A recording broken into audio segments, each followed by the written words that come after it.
ನಮಸ್ಕಾರ ಸ್ನೇಹಿತರೆ, ನಮ್ಮ ಚಾನಲ್ಗೆ ನಿಮ್ಮೆಲ್ಲರಿಗೂ ಹಾರ್ದಿಕ ಸ್ವಾಗತ. ಇವತ್ತಿನ ವಿಡಿಯೋದಲ್ಲಿ ಕರ್ನಾಟಕ ಸರ್ಕಾರ ಶಾಶ್ವತ ನಿವಾಸಿ ಪ್ರಮಾಣ ಪತ್ರ ಪರ್ಮನೆಂಟ್ ರೆಸಿಡೆಂಟ್ ಸರ್ಟಿಫಿಕೇಟ್ ಅಂದರೆ PRC ಕೊಡ್ತಾ ಇದೆ. ಇದನ್ನು ಹೇಗೆ ಪಡಿಬೇಕು, ಆನ್ಲೈನ್ ಹಾಗೂ ಆಫ್ಲೈನ್ನಲ್ಲಿ ಹೇಗೆ ಅರ್ಜಿ ಸಲ್ಲಿಸಬೇಕು, ಇದರ ಶುಲ್ಕ ಎಷ್ಟು ದಿನಗಳಲ್ಲಿ ಪ್ರಮಾಣ ಪತ್ರ ಸಿಗುತ್ತೆ, ಅರ್ಜಿಯ ಸ್ಟೇಟಸನ್ನು ಹೇಗೆ ಪರಿಶೀಲಿಸಬೇಕು ಎನ್ನುವ ಸಂಪೂರ್ಣ ಮಾಹಿತಿ ತಿಳಿದುಕೊಳ್ಳೋಣ ಬನ್ನಿ. ಹಾಗಾಗಿ ಈ ವಿಡಿಯೋವನ್ನು ಕೊನೆವರೆಗೂ ತಪ್ಪದೆ ನೋಡಿ.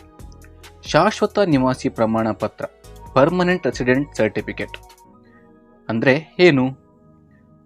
ಶಾಶ್ವತ ನಿವಾಸಿ ಪ್ರಮಾಣ ಪತ್ರ ನೀವು ಕರ್ನಾಟಕದ ಶಾಶ್ವತ ನಿವಾಸಿ ಎಂಬುದನ್ನು ದೃಢೀಕರಿಸುವ ಅಧಿಕೃತ ದಾಖಲೆ. ಸರ್ಕಾರಿ ಯೋಜನೆಗಳು, ವಿದ್ಯಾರ್ಥಿ ವೇತನ, ಶಿಕ್ಷಣ, ಉದ್ಯೋಗ ಹಾಗೂ ಇತರೆ ಹಲವು ಸರ್ಕಾರಿ ಸೇವೆಗಳಿಗೆ ಇದು ಅಗತ್ಯವಾಗಿದೆ. ಆನ್ಲೈನ್ನಲ್ಲಿ ಅರ್ಜಿ ಸಲ್ಲಿಸುವುದು ಹೇಗೆ ಅಂತ ಹೇಳಿದರೆ, ಸೇವಾ ಸಿಂಧು ಪೋರ್ಟಲ್ನಲ್ಲಿ ಅರ್ಜಿ ಸಲ್ಲಿಸಬಹುದು. ಅರ್ಜಿ ಸಲ್ಲಿಸಿದ ನಂತರ ನಿಮಗೆ ಒಂದು ಅಕ್ನಾಲೆಜ್ಮೆಂಟ್ ಅಥವಾ ಅಪ್ಲಿಕೇಶನ್ ರೆಫರೆನ್ಸ್ ನಂಬರ್ ಸಿಗುತ್ತೆ. ಈ ಸಂಖ್ಯೆಯನ್ನು ತಪ್ಪದೇ ಉಳಿಸಿಕೊಳ್ಳಿ. ಮುಂದಿನ ದಿನಗಳಲ್ಲಿ ನಿಮ್ಮ ಅರ್ಜಿಯ ಸ್ಥಿತಿಯನ್ನು ಪರಿಶೀಲಿಸಲು ಇದೇ ಸಂಖ್ಯೆ ಅಗತ್ಯವಾಗಿದೆ. ಆಫ್ಲೈನ್ನಲ್ಲಿ ಅರ್ಜಿ ಸಲ್ಲಿಸುವುದು ಹೇಗೆ ಅಂತ ಹೇಳಿದರೆ, ನೀವು ಸ್ವತಃ ಆನ್ಲೈನ್ ಅರ್ಜಿ ಸಲ್ಲಿಸಲು ಆಗದೇ ಇದ್ದರೆ ಈ ಕೇಂದ್ರಗಳಿಗೆ ಭೇಟಿ ನೀಡಬಹುದು. ಕರ್ನಾಟಕ 1, ಬೆಂಗಳೂರು 1, ಗ್ರಾಮ 1 ಈ ಕೇಂದ್ರಗಳಲ್ಲಿ ಸಿಬ್ಬಂದಿಯು ಅರ್ಜಿ ಭರ್ತಿ ಮಾಡಿ ದಾಖಲೆಗಳನ್ನು ಅಪ್ಲೋಡ್ ಮಾಡಿ ಆ ಅರ್ಜಿಯನ್ನು ಕಂದಾಯ ಇಲಾಖೆಗೆ ಸಲ್ಲಿಸಲು ಸಹಾಯ ಮಾಡ್ತಾರೆ.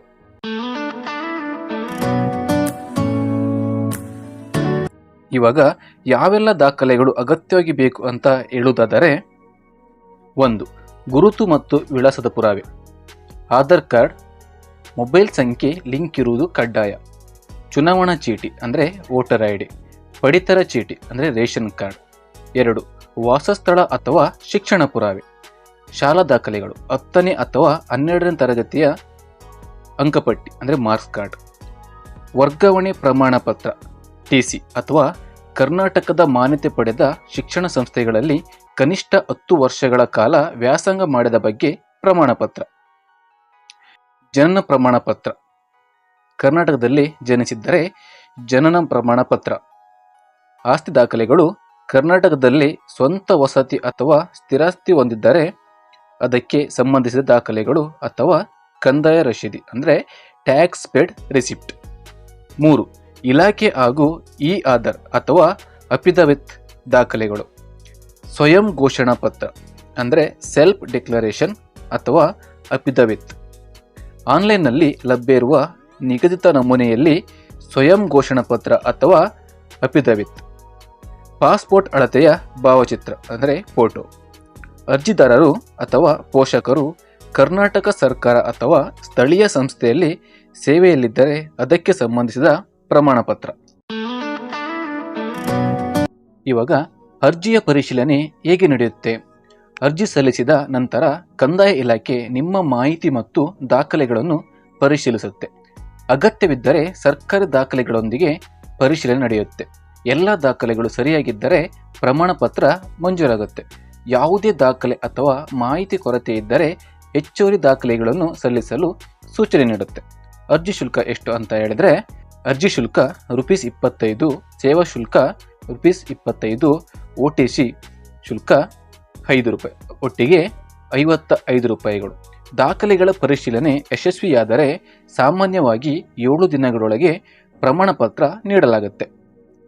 ಅರ್ಜಿಯ ಸ್ಟೇಟಸ್ ಹೇಗೆ ಚೆಕ್ ಮಾಡುವುದು?